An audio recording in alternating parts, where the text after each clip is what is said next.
South Korea's LIG Nex1 has introduced a new chapter in land warfare robotics with the public debut of its G-Sword unmanned ground vehicle at ADEX 2025 in Seoul. Rather than a technology demonstrator, the machine arrives as a purpose-built, tracked combat platform designed to reduce risk to personnel while extending the reach and persistence of ground forces. Its compact hull carries a turreted cannon and the domestically developed Raybolt anti-tank missile, a pairing that gives the vehicle a punch against both light targets and modern armor. What sets the G-Sword apart, however, is not only the weaponry perched on top but the autonomy stack and modular design that live inside it. At the heart of the vehicle is an AI-assisted navigation suite that treats the environment as a living, shifting problem to be solved. A network of terrain-sensing devices, think LiDAR-like scanners, vision packages, and inertial references, feeds a fusion engine that maps the world in real time. Instead of following a preloaded route, the G-Sword computes path options on the move, weighing exposure, ground pressure, clearance, and the likelihood of ambush to select lower-risk corridors through rubble, ravines, or city blocks. This is less about self-driving novelty and more about survivability and tempo, a robot that can keep advancing, repositioning, or resupplying without inviting fire or requiring constant joystick inputs. The armament complements that approach. The remote-controlled weapon station allows stabilized, under-armor operation of the cannon, enabling the platform to deliver suppressive fire or precise bursts while the crew remains at a remove. The Raybolt missile adds fire-and-forget engagement of armored vehicles, letting the G-Sword loose a shot and immediately displace to a new vantage point. In practice, that means the robot can act as a decoy shooter to bait hostile sensors, a silent flanker that punishes exposed armor, or a guardian for convoys navigating constricted terrain. Importantly, the control architecture supports human-on-the-loop employment, operators set parameters and intent, while the vehicle manages the micro-decisions that keep it alive. LIG Nex1 frames the G-Sword as a flexible node in a wider combat fabric. The platform is designed to work alongside manned vehicles and other autonomous systems, sharing data, drawing on external cues, and contributing its own sensor picture to a common operating view. In such mixed formations, a handful of robotic shooters can extend the protective bubble around mechanized infantry, guard vulnerable flanks, or conduct reconnaissance by movement without exposing soldiers to first contact. The company's emphasis on a scalable ecosystem speaks to a doctrine shift. Instead of singular, exquisite platforms, commanders assemble teams of specialized but interoperable assets that can be recomposed on the fly. Modularity is the enabler that makes this vision attainable.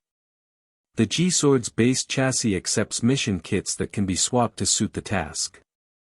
A direct fire configuration emphasizes the turret and missiles for anti-armor work. A different package turns the vehicle into a short-range air defense effector, integrating sensors and interceptors to tackle drones and loitering munitions. Another loadout converts the robot into a communications relay, extending mesh networks in cluttered or jammed environments where line of sight is rare. Even the humble, often neglected logistics mission is addressed. The same tracked mobility that carries weapons can haul ammunition, water, or batteries forward, or evacuate wounded under hostile observation. Urban and contested environments are the design center the G-Sword appears to orbit.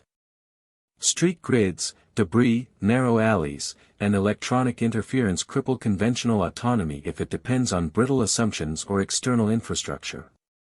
By prioritizing onboard processing and real-time mapping, the vehicle reduces reliance on GPS or pristine communications. When the picture gets noisy, smoke, dust, spoofing, the autonomy aims to degrade gracefully rather than fail catastrophically.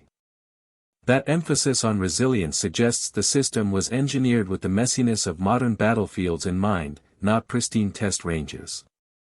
Domestic content is another quiet but significant thread. Pairing the platform with the South Korean-made Raybolt missile underlines an industrial strategy that favors sovereign control over key subsystems. Local integration can shorten upgrade cycles, simplify supply chains, and allows security stakeholders to tune software and connectivity to national policy without external constraints. In a world where export regimes and firmware dependencies can hamstring operational freedom, such control is more than a procurement talking point, it is operational leverage. While LIG Nex1 has not released exhaustive performance figures, the architectural choices hint at a philosophy: smaller signatures over brute size, smarter routing over raw speed, and coordination over platform singularity.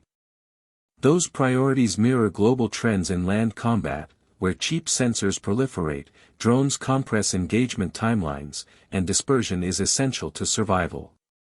In that context, a tracked, low-profile robot that can scout, shoot, relay, and resupply, often in the same operation, becomes a force multiplier that is measured not only in kills but in the time and options it buys for commanders. Ultimately, the G-Sword is less a gadget and more a building block. It embodies a shift toward human-machine teaming in which autonomy handles the hazardous and the tedious, while people provide judgment, intent, and accountability. If fielded at scale with the right concept of operations, it could thicken front lines, lighten the load on overtaxed units, and complicate an adversary's targeting problem. That is the promise implicit in its ADEX debut, a practical, AI-enabled ground robot that brings adaptable combat power to places where wheeled trucks stall, where radio nets fray, and where every meter gained is contested.